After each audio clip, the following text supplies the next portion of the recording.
Ketahanan pangan tidak hanya berbicara tentang ketersediaan bahan pangan, tetapi juga tentang kualitas gizi yang terkandung di dalamnya.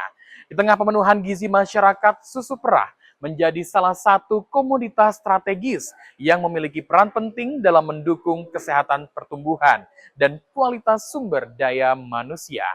Di Jember adalah daerah yang memiliki ketersediaan daging lebih dari cukup. Inilah yang akan kita bahas dalam podcast Astacita Produksi RRI Jember.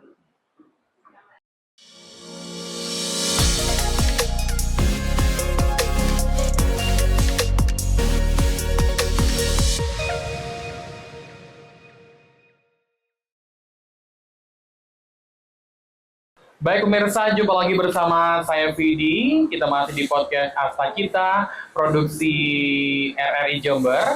Dan kali ini kita berada di UPTD Pembibitan Ternak dan Kehijauan Pakan Ternak Kabupaten Jember. Dan kali ini kita akan membahas terkait dengan topik kita, yakni adalah swasembada ketersediaan produk ternak di Kabupaten Jember. Dan kali ini kita sudah hadirkan untuk Anda. Yang pertama adalah Bapak Asra Joyo Widono, Eskep SH MSI. Selamat pagi Bapak, luar biasa. Selamat pagi Mas Bidi. Semangat ya Pak ya. Harus semangat, jumpa lagi di episode yang berbeda. Betul Bapak ya, sebelumnya sudah kita pernah berjumpa Ya. Dan luar biasa sekali. Kali ini kita berada di nuansa yang berbeda Bapak ya. Siap. Kemudian untuk yang berikutnya, yakni ada yang paling cantik sendiri hari ini. Yakni ada Ibu DRH Elo Kristanti yang merupakan Kabid Peternakan. Baik, apa kabar Ibu? Baik, alhamdulillah. Luar biasa Ibu ya. Untuk yang berikutnya yakni ada Bapak Budi selaku Kepala UPT Pembibitan Ternak dan HPT. Baik, apa kabar Bapak? Alhamdulillah baik. Luar biasa sekali Bapak ya. Nah, kita masih berbicara mengenai swasembada ketersediaan produk ternak terutama di Kabupaten Jember. Ini luar biasa sekali. Mungkin untuk yang pertama dari Bapak Asra Joyo Widono dulu, Bapak mungkin bisa menyapa pemirsa dulu yang ada di rumah. Silakan Bapak. Oke, terima kasih Mas Budi. Assalamualaikum warahmatullahi wabarakatuh. Bagi pendengar semua yang ada di seluruh Indonesia, khususnya saya mewakili Pak Kepala Dinas Ketahanan Pangan, Peternakan, dan Perikanan, tentunya menyampaikan apresiasi dan terima kasih kepada rekan-rekan RRI yang sudah meluangkan waktunya untuk kita berbincang-bincang terkait dengan produk ternak di Kabupaten Jember. Kami Dinas Ketahanan Pangan dan Perikanan ini memang adalah salah satu dinas yang menyediakan atau istilahnya itu memperkuat ketersediaan pangan yang ada di wilayah Kabupaten Jember. Saya kira itu Mas Budi. Baik, luar biasa Pak ya. Bapak Asra sendiri ini luar biasa. Kalau dari gelarnya ini ada sedikit singgung ya, ini adalah Eskep ya, SH. Wah, ini pernah kebayang nggak sih Pak? Akhirnya mengurusi peternakan, perikanan ya kan di Kabupaten Jember. Iya.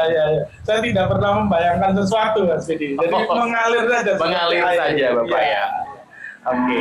Nah, itu dari awalnya bagaimana Pak? Akhirnya mulai dari dari sarjana keperawatan, kemudian nambah lagi ilmu di sarjana hukum, kemudian akhirnya di bidang peternakan dan perikanan.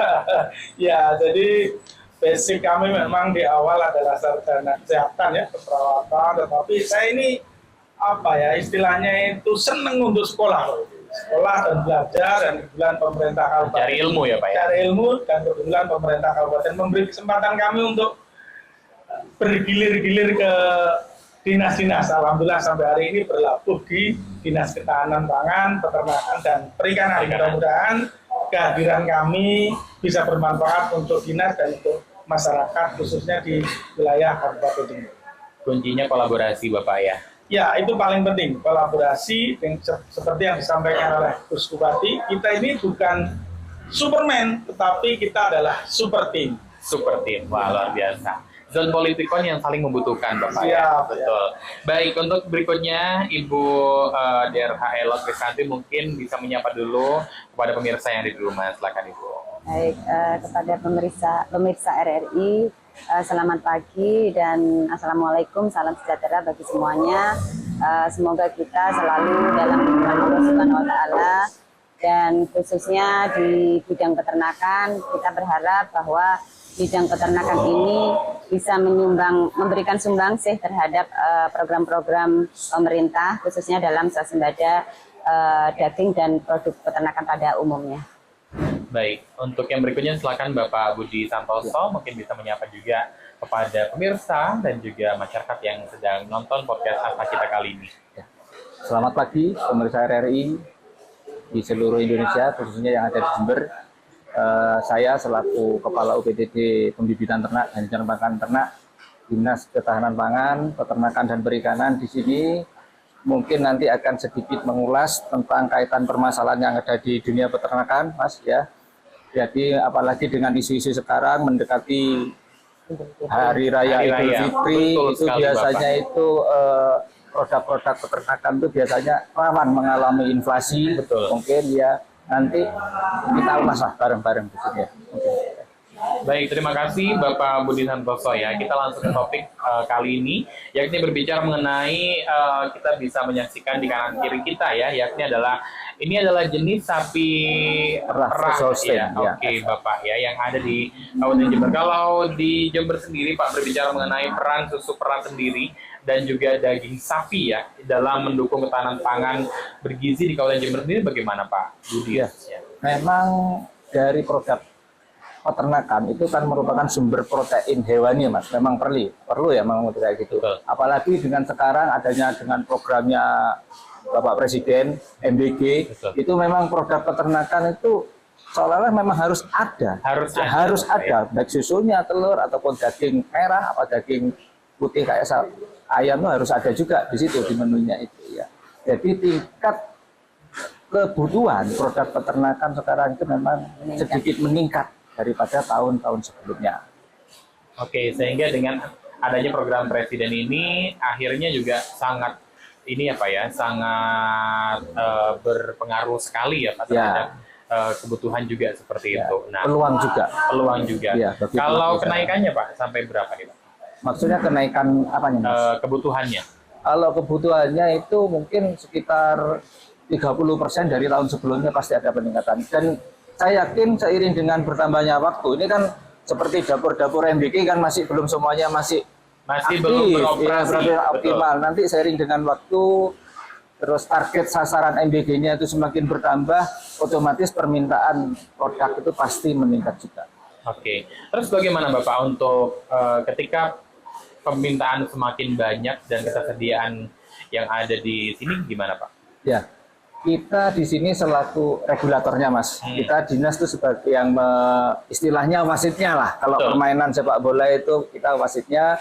Ya kita rangsang seperti pelaku-pelaku usaha peternakan yang selama ini mungkin masih skeptis melihat dunia peternakan, mungkin apalagi generasi milenial, Gen Z mungkin yang melihat ternak itu hal yang kotor, bau, kayak itu mungkin kita rubahlah mindset mereka.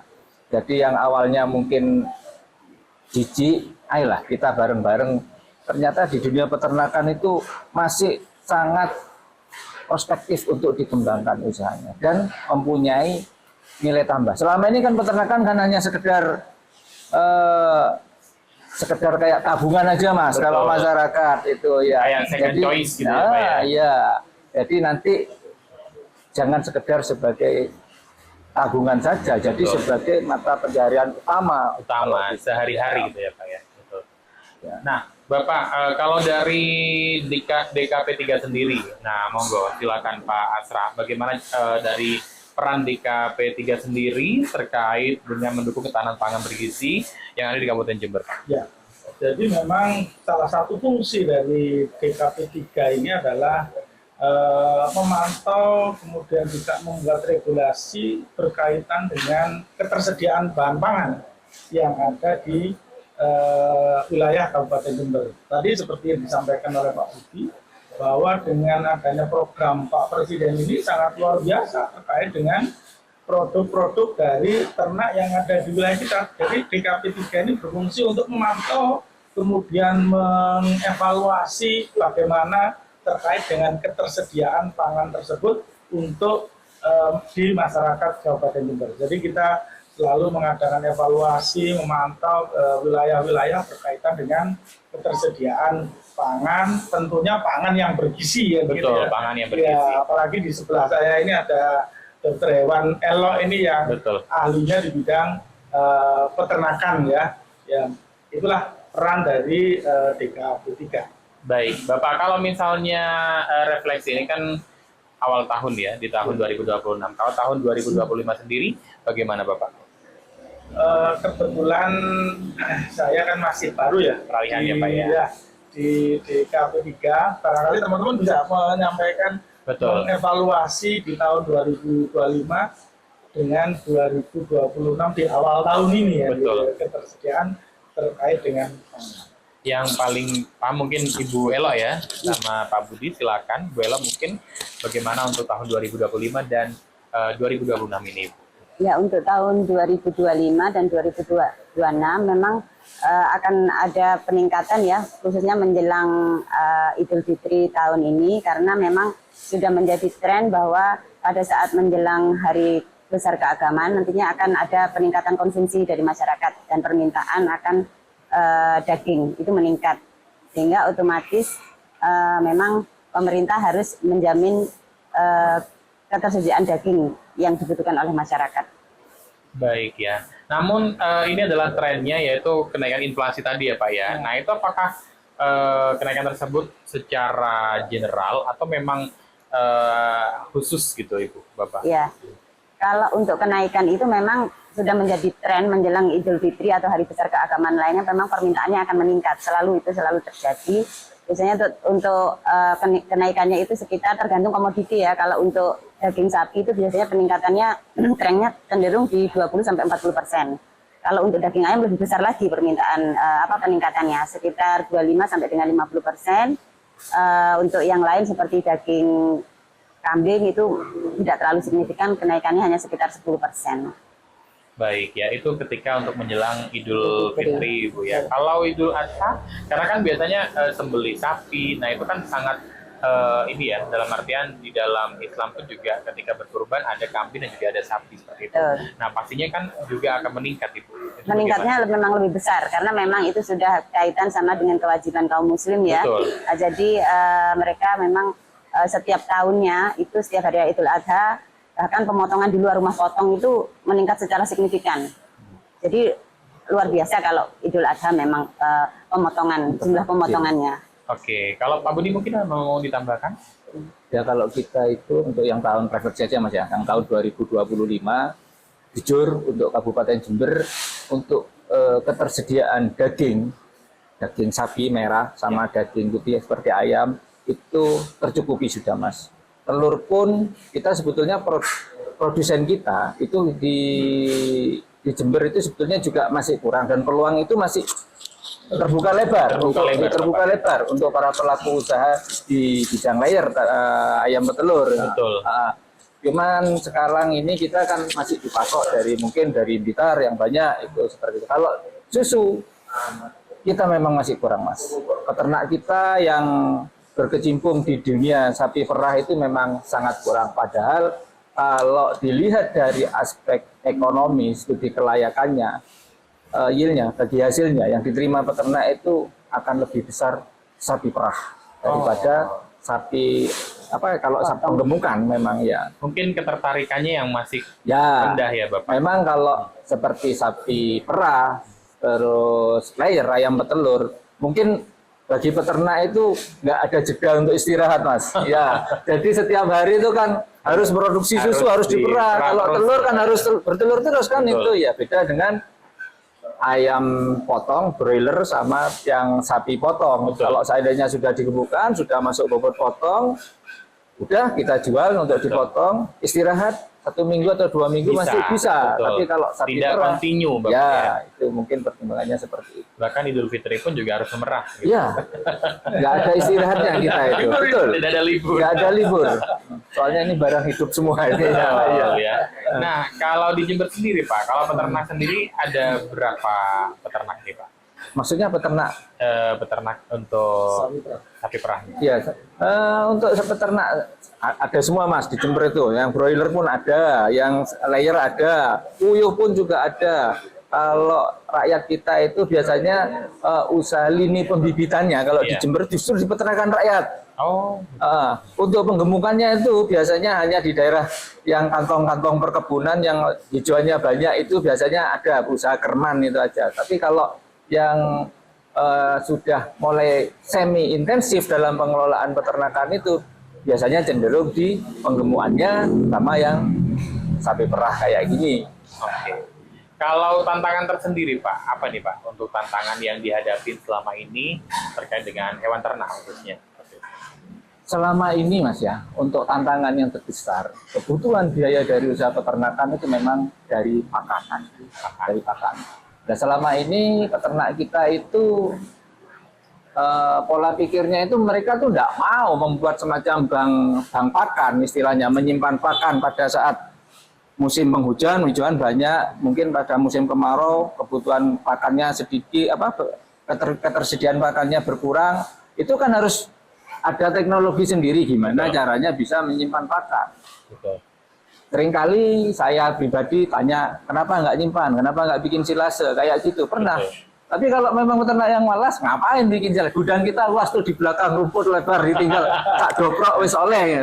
Pada saat musim penghujan. Betul, bagaimana ketika musim kemarau, itu yang perlu diantisipasi. Dan seandainya kalau mereka itu mau Mas, bikin semacam silase, mungkin ya itu tadi, mungkin banyak di konten-konten YouTube dalam seminggu pelihara kambing, domba, sapi itu cuma merumput sehari aja langsung diproses banyak, nanti tinggal menyajikan untuk hari-hari berikutnya kayak gitu. Jadi sangat enak sekali Bapak ya. Betul. Jadi kayak siklusnya itu terus berjalan. Iya.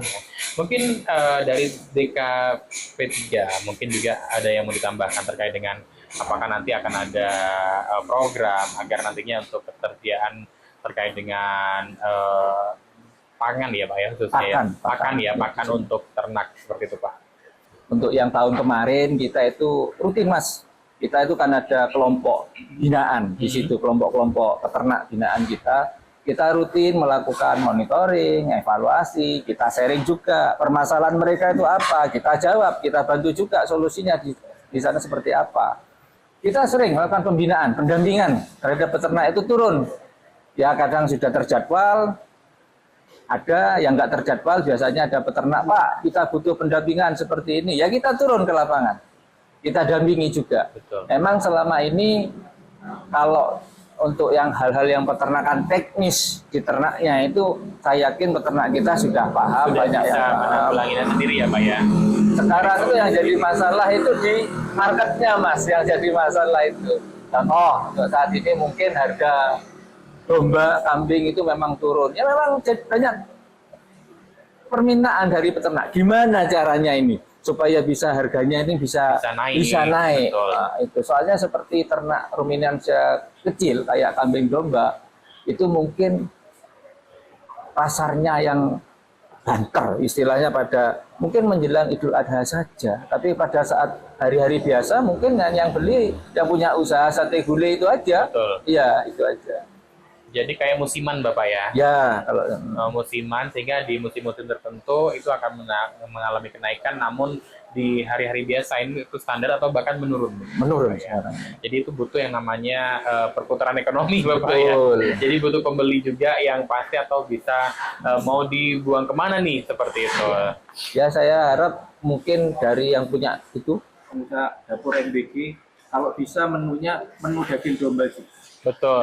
Nah, ini mungkin juga solusi Bapak ya. Solusi juga itu. Mungkin nanti dari kebutuhannya meningkat, otomatis kan sedikit banyak harga itu juga meningkat juga. Betul. Tapi kalau daging domba sendiri, kalau gizinya bagaimana Bapak Ibu? Gizi betul. Jadi istilahnya kan ini kan untuk memenuhi kebutuhan dari istilahnya ketika dibuat MBG kan seperti itu. Itu bagaimana Pak mungkin? Sama aja. Yang sapi Mas. Jadi masih bisa dan istilahnya bisa dijadikan sebagai second choice juga Bapak ya sebagai Dari segi harga memang lebih tinggi. oh lebih tinggi Bu ya untuk daging domba seperti itu. Makanya mungkin banyak yang tidak memilih untuk daging domba seperti itu. Mungkin saya bisa nambahkan. Boleh Bapak? Jadi memang kebanyakan di masyarakat itu daging domba itu kan identik dengan sate dan gulai. Gulai, Nah, betul. padahal bisa digunakan untuk dimsum, kemudian juga untuk abon, untuk lain-lain sebagainya. Ya, ini sebenarnya keanekaragaman menu berbahan dasar kambing itu bisa untuk menambah anak-anak itu senang gitu untuk senang untuk makan dari daging kambing, sehingga ini bisa menaikkan harga dari daging kambing. Baik, mungkin ini juga edukasi juga mungkin kepada terutama pihak produksi ya Bapak dan juga Ibu. Jadi agar mungkin lebih banyak lagi edukasi terkait dengan domba dan lain sebagainya sehingga nantinya bisa dibuat. Jadi tidak hanya sebagai sate dan gulai saja seperti itu, tapi bisa dikreasikan dengan bentuk makanan yang lainnya seperti itu. Kemarin kita pernah lombakan. Jadi 31 kecamatan ini kita lomba cipta menu berbahan dari domba. Wah. Oh, ternyata keanekaragamannya macam-macam. Luar biasa Bapak ya. Macam-macam ternyata, bukan hanya sate sama gulai. Ternyata banyak aneka ragam dari bahan dasar dari domba. Atau mungkin nanti lombanya itu bisa dibuat sebulan sekali kali ya Pak. Akhirnya domba kan semakin banyak yang dikeluarkan. Itu memecahkan rekor muri manggang sate mungkin 3 kilo. Nah, betul. Memang perlu ada agenda seperti itu, Mas. Jadi setiap tahunnya itu ada event Jember khususnya mungkin sekarang bulan ini wine bakar sate. Nah, mungkin bakar sate sepanjang 30 kilometer. Bikin festival bakar sate. Akhirnya domba habis di Jember gitu Pak. Oke, Pak, berbicara mengenai hewan ternak nih, seperti halnya yang ada di samping kanan kiri kita yakni susu ya dan juga daging sapi. Kenapa penting sekali untuk memenuhi kebutuhan gizi masyarakat, terutama anak dan ibu? Monggo, silakan Bapak Ibu. Ya karena memang ibu dan anak itu merupakan aset generasi penerus bangsa ya. Jadi mereka tidak harus tercukupi dari segi kebutuhan untuk pertumbuhannya, terutama dari segi kebutuhan protein dan khususnya protein hewani. Sehingga pemerintah harus tanggap terhadap hal tersebut dengan meningkatkan produksi daging, susu maupun produksi peternakan yang lainnya untuk memenuhi kebutuhan tersebut. Untuk memenuhi kebutuhan tersebut Ibu ya. Kalau kesehatan hewan sendiri Bu, bagaimana kalau di Jember ini? Kan kemarin sempat marak sekali yang namanya PMK ya Bu ya, yaitu adalah penyakit mulut dan kuku seperti itu. Nah kalau di tahun 2026 ini sendiri bagaimana Ibu? Ya. Untuk tahun 2026 dibandingkan dengan tahun-tahun awal pertama kali PMK tahun bulan Juni 2022 ya, kita itu sekarang memang tidak terlalu sebesar kemarin karena sekarang sudah banyak, pertama ternak sudah banyak yang tervaksin, kemudian juga banyak yang terpapar sehingga angka kesakitan dan kematiannya itu lebih rendah dibandingkan dengan tahun-tahun sebelumnya, sehingga untuk tahun 2026 ini memang tidak seperti tahun sebelumnya, jumlahnya tidak terlalu besar, tapi tetap ada tren kenaikan, terutama menghadapi musim penghujan, di mana kondisinya cocok untuk pertumbuhan virus, sehingga kasusnya ini sekarang sudah mulai ada lagi di beberapa lokasi di Kabupaten Jember, tetapi tidak terlalu signifikan dibandingkan tahun-tahun sebelumnya. Insya Allah teman-teman bisa menghadapi bidang kesehatan tersebut Ibu ya. Nah, ini sempat booming banget yang namanya PMK Ibu ya pada waktu itu, dan bahkan ada pengusaha catering di Kabupaten Jember itu yang khususnya di dunia pernikahan itu kan pasti ada yang namanya olahan daging sapi. Nah bahkan banyak yang sudah kayak takut untuk makan daging sapi pada waktu itu Ibu. Nah itu apakah juga berpengaruh terhadap bagaimana akhirnya turun untuk kebutuhan daging yang ada di Jember dan sebagainya? Memang pada awal-awal pertama kali wabah ini terjadi itu memang sempat ada penurunan karena ketakutan masyarakat untuk konsumsi daging sapi yang sudah terkena dampak wabah PMK pada saat itu. Tetapi dengan seiring berjalannya waktu dan juga intensif kami dari dinas peternakan ini, masyarakat teredukasi. Kita secara intensif memberikan edukasi kepada masyarakat bahwa daging sapi yang terkena PMK itu selama diolah dengan cara yang benar, dimasak itu aman dan tidak berbahaya untuk manusia karena ini bukan jenis penyakit zoonosis, tidak menular dari hewan ke manusia. Oh, tidak menular dari hewan ke manusia, Bu ya. Jadi aman, secara ini aman. Mungkin sekarang sudah teredukasi ya. Pada waktu itu mungkin karena shock dan ketakutan ya Ibu dari masyarakat seperti itu. Dan sekarang bahkan tahun 2025 itu sudah sangat stabil sekali Bu ya. Seperti itu. Dan kalau di Jember sendiri Bapak nih terkait dengan swasembada daging. Nah, itu apakah Jember sendiri itu sudah bisa dikatakan swasembada daging Pak ataupun masih bergantung pada pasokan dari daerah lain untuk memenuhi kebutuhan masyarakat?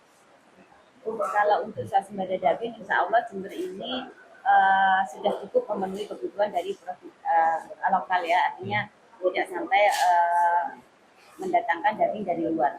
Insya Allah bahkan kita berkirim daging berkirim ternak sapi ke Kalimantan, ke Samarinda. Oh. Kebutuhan itu kita jadi stok di Jember sendiri sudah sangat aman sekali Bu ya. Trennya dari tahun ke tahun itu. Meskipun seperti halnya momentum Idul Fitri, Idul Adha Ibu. Kita masih ini karena memang Jember termasuk daerah pemasok di Jawa Timur ini, pemasok ternak sehingga insya Allah aman. Aman ya, Pak Budi mungkin mau menambahkan? Ya, untuk ketersediaan daging di Jember menjelang hari raya Idul Fitri dan hari raya itu memang relatif aman Mas untuk di sini. Kita kan untuk populasi ternak itu kita di Jawa Timur nomor berapa? Nomor 4 ya, kalau 4 ya. Kita bisa dikatakan sebagai lumbung ternaknya Jawa Timur. Lumbung ternaknya Jawa Timur Bapak ya. Memang kalau ada mobilitas ternak itu ada Mas. Kalau Jember enggak datangkan sapi dari luar? Ya memang ada. Pasti ada. Tapi yang keluar dari Jember pun juga banyak. Betul. Iya, seperti kita nggak bisa membatasi pokoknya yang dari Jember nggak boleh keluar, yang dari kabupaten tetangga nggak boleh masuk, nggak bisa seperti itu. Tapi kalau dilihat dari jumlah populasinya kita cukup. Itu kalau dari daging berarti ya Pak ya. Ya. Kalau dari susu perah sendiri Pak, apakah seberapa besar juga untuk potensi Jember untuk menjadi sentra produksi susu perah di Jawa Timur? Kalau tadi kan terbesar nih misalnya. Ya. Kalau masalah potensi Mas untuk sapi perah dari luasan lahan pertama, carrying capacity-nya ya istilahnya itu. Untuk bahan pakannya itu. Betul. Jember itu sangat tersedia sekali Pak. Untuk kebutuhan ketersediaan pakan untuk sapi perah itu memang masih mencukupi. Cuman kita itu dari budayanya Mas. Peternak kita itu masih belum terbiasa aja, daerah-daerah tertentu saja yang mengembangkan sapi perah. Memang dari awal itu kan sapi perah itu kan awalnya sapi dari subtropis Mas. Memang harus yang sapi dingin. Memang ya wilayah-wilayah yang punya kontur pegunungan yang tertentu saja Bapak ya. Tapi seiring dengan dikenalnya teknologi sekarang itu sapi perah ada yang khusus juga Mas. Jadi ada AC-nya juga, ada blowernya. Jadi suhu ruangan itu bisa dikondisikan.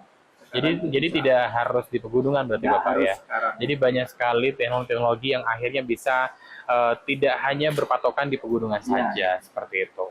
Nah, ini tinggal masyarakatnya saja. Kalau misalnya semakin banyak peternak juga, maka semakin besar pula potensi Kabupaten Jember gitu ya Pak ya.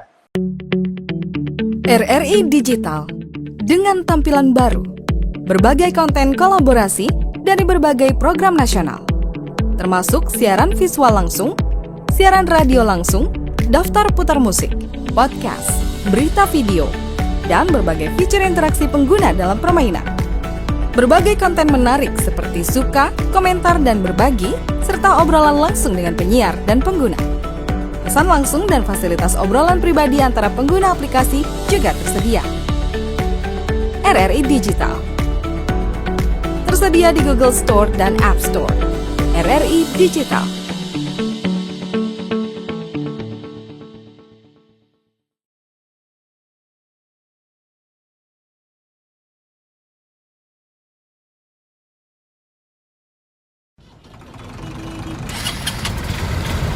Wah, motor baru nih, kado dari suami. Sayang banget dia sama keluarga. Kami tuh ya akan berikan apapun untuk kebahagiaan keluarga dan anak-anak. Pendidikan, kasih sayang, kebutuhan, dan rasa aman. Mbak, tapi maaf ya, saya keburu antar anak saya les. Kok buru-buru Mbak? Anaknya nggak dipakein helm dulu. Cuma deket aja kok, nggak akan ada polisi nih. Aduh Mbak, bahaya. Katanya mau yang terbaik. Kok pakai motor anaknya gak dipakein helm? Pakai helm bukan karena ada polisi, tapi untuk keselamatan. Iklan layanan masyarakat ini dipersembahkan oleh Radio Republik Indonesia Jember.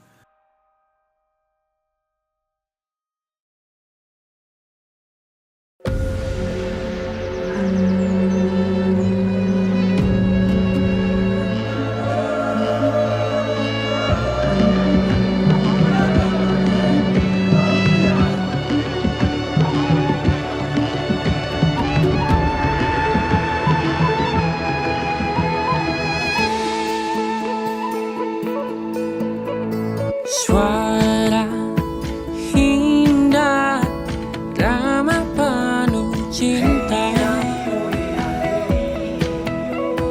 damai jiwa, tulus terasa nyata. Kita kabarkan berita, membuka cakrawala. Bertaut udara di gelombang semesta. Kita Indonesia, sesungguhnya langit aspirasi bangsa. Kita Indonesia, sesungguhnya kita hadir bagi dunia. Kita Indonesia.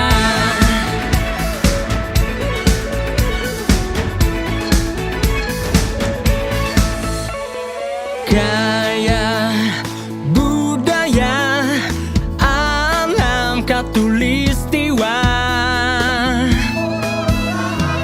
Kita kabarkan berita, membuka cakrawala.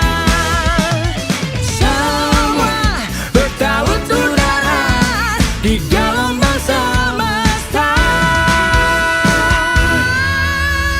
Kita Indonesia, sesungguhnya langit aspirasi bangsa. Kita Indonesia, sesungguhnya kita hadir bagi dunia. Kita Indonesia, sesungguhnya langit aspirasi bangsa. Kita Indonesia, sesungguhnya kita hadir bagi dunia. Kita Indonesia, sesungguhnya langit aspirasi bangsa. Kita Indonesia, sesungguhnya kita hadir bagi dunia. Kita Indonesia, sesungguhnya.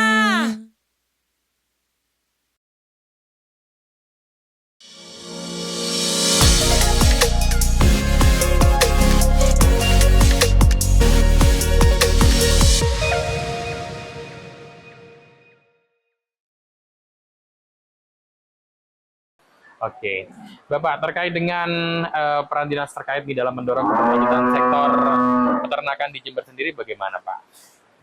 Ya, jadi DKP 3 Kabupaten Jember ini jangan lupa memiliki 12 pusat kesehatan hewan di kecamatan se-Kabupaten Jember. Baik. Kemudian juga ada RTH kalau tidak salah 11 ya. Iya. Ya. Nah, jadi spot-spot itulah yang bisa dimanfaatkan oleh masyarakat di wilayah Jember ketika ada permasalahan-permasalahan berkaitan dengan kesehatan hewan, supaya apa? Produk ternak yang ada di masyarakat ini bisa benar-benar benar-benar berkualitas, sehat, berkualitas dan lain sebagainya. Nah, ini mungkin masyarakat masih banyak yang tidak tahu kalau DKP 3 ini punya ini unit yang melayani kesehatan hewan di tingkat kecamatan. Jadi ini bisa dimanfaatkan untuk produktivitas dari hewan ternak yang ada di wilayah itu.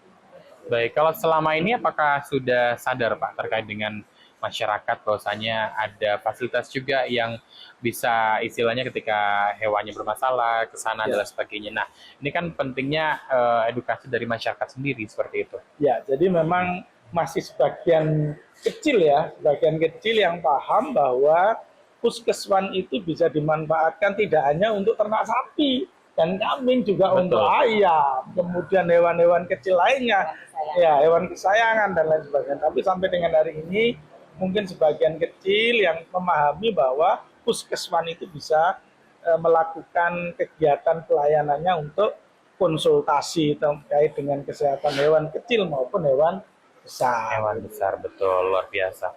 Nah, kalau berbicara mengenai UPTD Pembibitan Ternak dan Hijauan Pakan Ternak yang ada di sini, Pak, ini apakah juga menjadi seperti halnya tempat wisata ketika wisatawan berkunjung ke Jember, kemudian wah di sini ada sapi perah nih, kemudian juga ada di situ mereka diajarin juga untuk bagaimana memerah langsung dan sebagainya. Nah, itu apakah juga terjadi di sini, Pak, gitu? Ya, kita memang ada konsep, Mas. Memang kita itu nomenklaturnya kan UPTD Pembibitan Ternak dan Hijauan Pakan Ternak memang. Betul. Nah, produk utama kita di sini sebetulnya itu bibit ternak sama bibit hijauan pakan ternaknya. Sedangkan susu itu second product. Second product. Jadi kita nggak menutup kemungkinan, itu memang sudah kita rintis. Kita itu semacam eduwisata, jadi biasanya ada dari SD, SMP, bahkan SMK itu yang melakukan observasinya di sini. Mereka minta dimotivasi juga, sama mereka kan gen apa sih? Gen alpha ya, Pak ya? Gen alpha. Betul. Itu paling nggak itu kan mindsetnya akan beda dengan kita seperti itu. Biar mereka itu juga mau. Ya. Nggak sampai ada apa ya, peternak itu beregenerasi, ada yang melanjutkan lah. Betul. Seperti itu. Jangan sampai tidak ada peternak lagi. Soalnya ini kan usaha yang nggak pernah sampai. Betul. Selama orang masih bisa merasakan lapar, insya Allah masih tetap jalan. Masih bisa tetap jalan ya, Pak ya. Baik, kalau berarti memang banyak ya Pak, termasuk dari SD, SMP dan sebagainya yang datang ke sini untuk melihat ataupun menyaksikan langsung seperti halnya pembibitan, kemudian juga sapi perahnya. Ini kan adalah produknya juga seperti itu ya Pak ya. Kalau untuk daya konsumsi sendiri Pak, nah ini kita bicara dengan susu perah nih. Apakah masyarakat masih berbondong-bondong ataupun ramai untuk datang ke wisata di sini ataupun tempat di sini untuk khusus istilahnya seperti halnya kalau misalnya mau super ya adanya di sini seperti itu. Ya, biasanya kalau pas weekend Mas, pengunjung itu memang banyak di sini, itu ya hari Sabtu Minggu memang banyak pengunjung ke sini, dan ya biasanya pengurangan konsumsi itu pada bulan Ramadan yang turun biasanya, tapi setelah itu meningkat lagi. Seperti karena itu. Siang hari tidak boleh konsumsi ya. Ya, saja. Andalanya seperti itu. Oke. Oh, bahkan Ramadan harusnya kan meningkat mungkin saat berbuka puasa. Ya, tapi biasanya susu itu yang nomor sekian, Mas. Pasti ya, yang berat-berat dulu yang dikonsumsi. Kalau sudah makanan berat, makanan pokok dulu Bapak ya. Sudah kenyang duluan ya. Oke, luar biasa sekali ya pada podcast Sacita kali ini. Nah, mungkin dari Ibu mungkin ada yang mau disampaikan lagi kepada pemirsa yang ada di rumah. Silakan Ibu. Terkait dengan ketersediaan daging dan produk peternakan lainnya, kami menginformasikan kepada masyarakat bahwa insya Allah stok daging untuk kedepannya dan khususnya menjelang hari Idul Fitri nanti, insya Allah Kabupaten Jember aman. Jadi pada masyarakat tidak usah panik, dan kepanikan nanti cenderung seperti panic buying sehingga nanti justru berakibat pada kenaikan harga. Nah, itu kita berharapnya seperti itu karena insya Allah aman, kita pemerintah juga siap menjamin ketersediaan Ibu ya. Ketersediaan daging tersebut. Ini yang sangat tidak boleh dilakukan adalah panic buying tadi Ibu ya. Bahkan ada yang menyimpan terlalu banyak seperti itu karena ditakutkan adalah ada kenaikan yang sangat signifikan nantinya. Bahkan akan berpengaruh dan akan naiknya akan lebih signifikan lagi Bu ya. Seperti itu. Jadi tidak boleh panik buying, tetap seperti biasanya aja seperti itu Bu ya, sesuai dengan kebutuhan masing-masing seperti itu ya. Bapak mungkin ada yang disampaikan Pak Budi kepada pemirsa yang di rumah? Mungkin yang kita sampaikan khususnya mungkin nggak pemangku-pemangku kebijakan yang ada di atas Mas, mungkin kalau seandainya bisa dengar juga. Betul. Mungkin di Jember khususnya saya kebetulan memang menggawangi masalah sapi perah di sini. Kita di sini ini perlu peremajaan indukan juga, soalnya induk-induk kita di sini ini mungkin sudah nenek-nenek semua, ini sudah nggak layak untuk diperah sebetulnya ini ya. Memang perlu ada peremajaan Bapak ya. Bibit, adjustment stok juga kaitannya dengan ya paling enggak syukur-syukur kalau disupport dengan yang impor lah, yang dari yang paling enggak kita bisa memperbaiki mutu genetiknya juga, kualitasnya juga Bapak ya. Nah kalau misalnya sudah nenek-nenek tadi Bapak itu bagaimana akhirnya? Apakah juga dipotong? Ya kalau seandainya memang sudah dinilai nggak produktif lagi, kita gemukan dulu Mas di sini Mas. Nanti kalau sudah gemuk ya kita potong. Oh, jadi nanti ada penggemukan dulu, kemudian nanti akan dipotong karena memang sudah waktunya untuk tidak diperah Bapak ya. Oke. Kalau bekerja sama dengan dinas terkait Pak, apa nih Pak ke depan mungkin? Untuk dinas terkait mungkin dari dinas koperasi mungkin kita bisa dibantu Mas kaitannya dengan pemasaran produk peternakan kita, olahannya kita selama ini produknya kan perlu di branding. Betul. Perlu di branding. Gimana orang-orang dilihat dari kemasannya sudah tahu, oh ini produknya ini. Selama ini kita di brandingnya yang kurang kuat.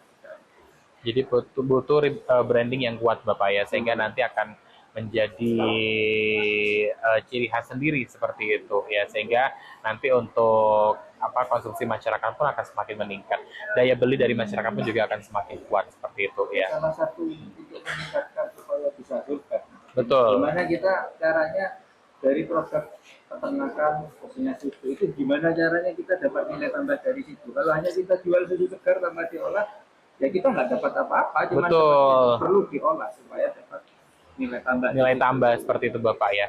Kalau selama ini apakah hanya jual untuk susu segarnya saja Pak? Kita kan ada bilang juga Mas, betul. Kita ada tanggung jawab moral juga dengan masyarakat sekitar sini. Jadi mereka beli susu segar, ya diolah, nanti konsinyasi di outlet. Jadi kita nggak mau bersaing. Jadi ada dan tidaknya UPT di sini itu betul. Harus bisa memberikan manfaat dulu sama masyarakat sekitar sini. Tidak usah kemana-mana, yang penting masyarakat sekitar sini dulu harus sejahtera. Betul Bapak ya. Berarti yang mengolah adalah masyarakat seperti itu. Jadi diolahnya menjadi apa lagi Pak? Kita selama ini jadi susu rasa-rasa itu aja Mas, dipasteurisasi. Soalnya setelah kita hitung-hitung, terus terang itu ya, nilai tambahnya yang paling banyak di situ. Bikinnya cepat, simple, daripada bikin keju, mozzarella, ya bisa, kita bisa, cuman waktunya dan harganya nilai tambahnya itu enggak segede yang pasteurisasi. Kita bikin kefir, yogurt juga bisa, cuman hanya masyarakat yang paham sehat saja. Kalau anak kecil ada masamnya dikit, kadang udah nggak mau. Kayak gitu. Jadi kalau yang pasteurisasi kita kasih rasa apa, coklat, strawberry kayak gitu. Yang dari akhirnya yang anak-anak sampai kakek-kakek, nenek-nenek itu mau Bapak ya, luar biasa ya. Itu adalah trik ataupun caranya Bapak ya. Oke. Kalau dari Bapak Asra sendiri, mungkin ada yang mau disampaikan pada pemirsa yang ada di rumah Bapak. Terima kasih Mas Budi. Jadi memang seperti yang kita sampaikan tadi, jadi kita ini bukan Superman, tetapi super team. Maka dari itu tadi yang disampaikan oleh Pak Budi, kita bekerja sama dengan lintas UPD, kalau perlu dengan pariwisata yang paling dekat, ya paling dekat. Jadi menjadi edu wisata, misalkan ada anak-anak ke sini wisata Kerembangan berenang di sana, kemudian kita turun ke sini sambil memperkenalkan produk susu yang sangat higienis dan juga sangat bermanfaat untuk nilai gizi. Dan yang terakhir kami sampaikan kepada masyarakat dan kami sendiri yang ada di DKPP sesuai arahan Pak Kepala Dinas, bahwa kita ini harus proaktif kepada masyarakat untuk mensosialisasikan keterkaitan keberadaan puskeswan dengan tenaganya yang ada di sana. Betul. Kita jemput bola supaya masyarakat tahu bisa memanfaatkan dari puskeswan yang ada di wilayah-wilayah ini, sehingga mutu kemudian juga produk yang dihasilkan oleh ternak itu benar-benar berkualitas dan menjamin kepastian bahwa ternak yang ada di wilayah atau di masyarakat ini menjadi ternak yang sehat dan unggul, bisa untuk dimanfaatkan untuk gizi masyarakat di Kabupaten Jember. Jadi tidak hanya sehat dan unggul, namun juga bisa terdistribusikan dengan baik gitu Betul, Bapak ya. ya. Jadi nanti akan ada terus perputaran yang ada di sana seperti itu. Nah, ada program khusus nggak Pak terkait dengan subsidi, pengawasan distribusi, atau mungkin seperti halnya operasi pasar yang disiapkan secara khusus sehingga perputaran tadi terus berjalan gitu? Ya kita kalau program itu Mas, kita juga kembali juga dengan anggaran fiskal kita. Betul. Kalau keinginan untuk melakukan intervensi pasar itu ada, cuma kita harus realistis dengan keadaan juga Mas.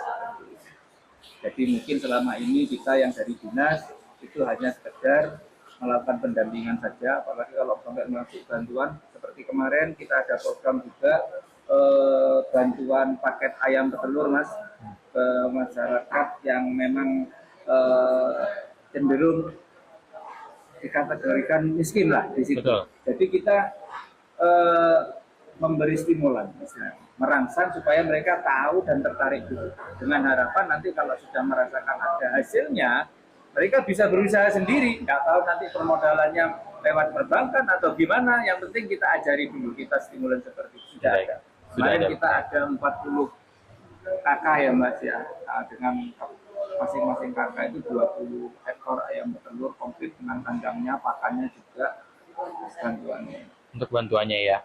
Nah ini mungkin saya mewakili masyarakat nih Bu terkait dengan bagaimana nanti akan ada inflasi ketika Idul Fitri, Idul Adha seperti itu. Nah untuk adakah strategi yang untuk menekan lonjakan harga tersebut sehingga nanti tidak akan panic buying seperti itu? Karena panic buying itu kan karena wah biasanya nih Idul Fitri kenaikannya lumayan sehingga adanya penimbunan yang ada di sana. Nah itu apakah ada strategi sendiri untuk menekan agar harga yang pada saat musim tertentu tersebut itu bisa paling tidak dinetralkan seperti itu, ditekan lagi? Ya memang untuk menekan harga pada saat itu ya kita memastikan bahwa populasi ternak di masyarakat itu tetap terjaga ya. Jadi bagaimana supaya pasokan dari masyarakat itu tetap ada, kemudian juga memanfaatkan dan mengoptimalkan peran RPH dan juga puskeswan sehingga keberadaan mereka itu nanti bisa menjaga populasi ternak tetap terjaga seperti itu Bu ya. Sedikit menambahkan Mas, kita di tahun kemarin sama tahun ini kita itu ada program gerakan pangan murah juga. Oh ya, memang betul. itu menjelang Idul Fitri biasanya itu memang bagian dari intervensi pasar juga. Jadi setiap titik, setiap kecamatan itu nggak hanya kita, mungkin dari dinas koperasi ada juga menjalankan kegiatan serupa gerakan pangan murah itu tujuannya supaya harga itu stabil. Kalau memang ada sedikit harga naik sedikit ya kita intervensi dengan Betul, harga itu dengan harga. supaya harga tetap stabil. Jadi stabil ataupun bisa diminimalisir di situ Bapak ya, seperti itu. Nah, tapi kalau misalnya berbicara mengenai ini ya Pak ya, daging yang ini kan di Jember ada pasar tradisional, ada yang modern juga seperti itu. Itu apakah sudah distribusinya apakah berjalan dengan lancar? Selama ini berjalan lancar distribusi yang ada di pasar tradisional maupun pasar modern ya. Swalayan ya. Cuma memang kalau yang dari pasar modern kebanyakan mengambil dari ada kontrak dengan pihak luar. Oh seperti itu oke. Ya, oke. Kalau yang lokal terpenuhi dari 12 rumah potong hewan yang ada di Kabupaten. Jadi selama ini sudah bisa dikatakan berjalan dengan lancar Ibu ya. Oke. Kalau ini Bu, apa terkait dengan pengawasan terhadap praktek yang tadi adalah panic buying tadi. Nah itu apakah ada pengawasan tersendiri sehingga mereka tidak akan menimbun ataupun ada permainan harga juga yang mereka mainkan seperti itu? Sidak pasar itu selalu ada, khususnya menjelang Idul Fitri ini biasanya ada ada tim satgas ya, satgas untuk pangan. Jadi mereka melakukan sidak pasar, kemudian juga dari kesehatan hewan ada sidak kesehatan daging menjelang Idul Fitri itu biasanya ada sidak itu. Jadi untuk memastikan bahwa tidak ada permainan harga dan juga tidak ada daging yang tidak sehat yang diedarkan kepada masyarakat.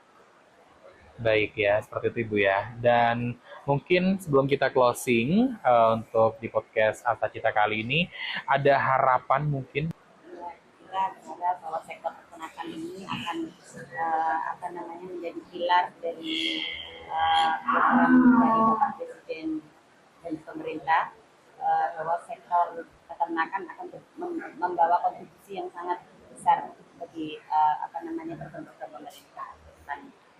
Baik, berikutnya silakan Pak Budi.